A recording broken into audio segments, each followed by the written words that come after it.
What's up, everybody? Today we're talking about social minimalism. Ooh, that sounds really nice, doesn't it? Does that mean minimal social interactions? Does that mean solitary confinement, but it's good because I isolate myself to keep away everyone else? No, that's not what this is all about. Social minimalism is, at its core, being intentional about spending your social energy and not frittering it away on stupid stuff.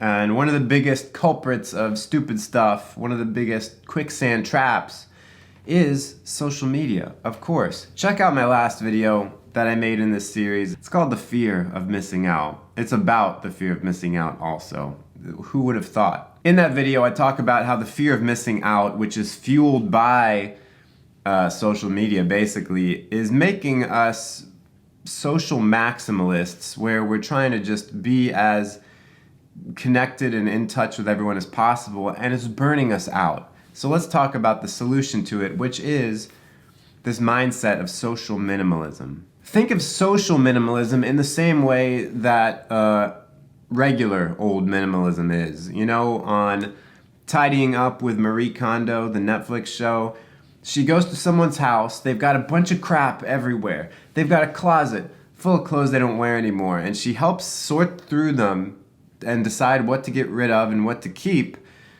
by asking, when you hold each piece of clothing, do you feel a spark of joy? If you do, you keep it. If you don't, you get rid of it.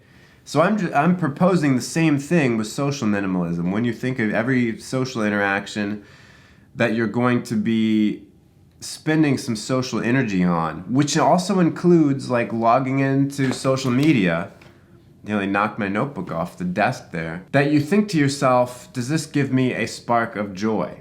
Before we continue, let me say that this doesn't mean just cutting off everyone in your life who you don't like or who annoys you, because it's not quite the same. Interacting with people and relationships always bring with them some element of pain, discomfort, because we're dealing with other human beings who are imperfect. Furthermore, I think it's not a great idea in general to try to just cut out everyone that we don't like and find annoying, because it helps us out to have to deal with difficult people. You know, it knocks the edges off of your own personality. You are better off, and your character is built up by dealing with difficult people. So I'm not saying just cut everyone out, but what I'm saying is be intentional. Also, think about, how does this interaction benefit me, and how does it benefit the other person? So you've got to be intentional and think about, what is really the purpose of this interaction? Now, some of you might say I'm being like,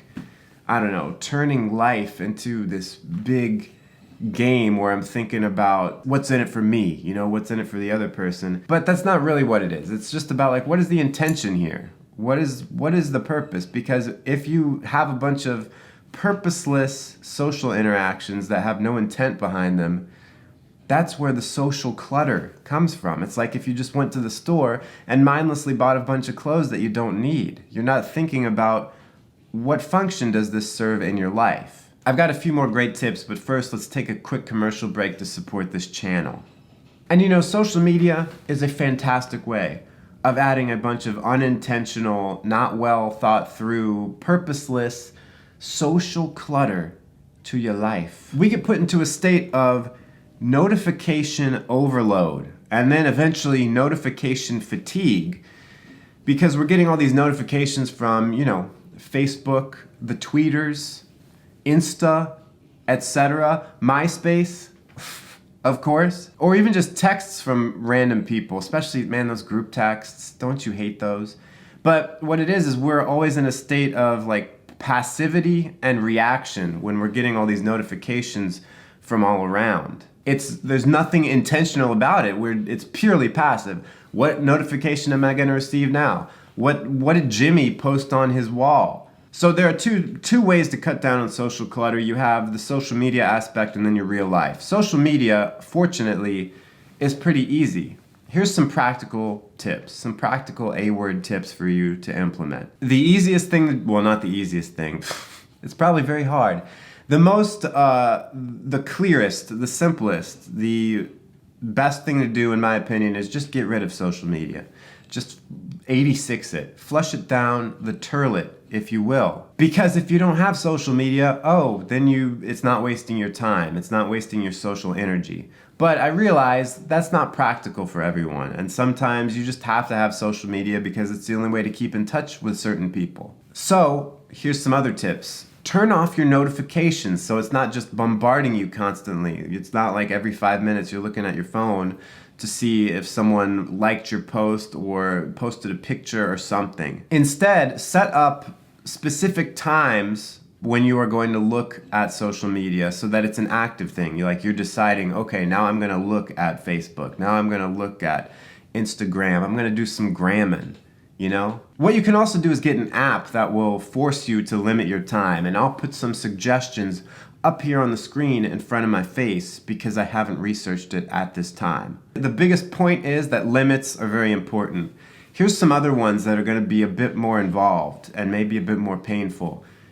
Unfriend a bunch of people, like the people that you really don't need to keep in contact with, and I guess this is one where it's a judgment call. You know what I mean? What constitutes someone you want to stay in touch with? But ultimately, I would say if you don't have any reason to stay in contact with them in real life, then why be in contact on the internet? On the positive side of that, I would say the people that you are keeping in contact with on social media, try to actually create a genuine connection with them. Maybe it can only go so far as being online, but I would say, if you have friends on social media, schedule a time once a year where you just call them on the phone for 5 minutes. Just make some real connection. Leverage the social media, the connection you have there, to bring the friendship back into the real world.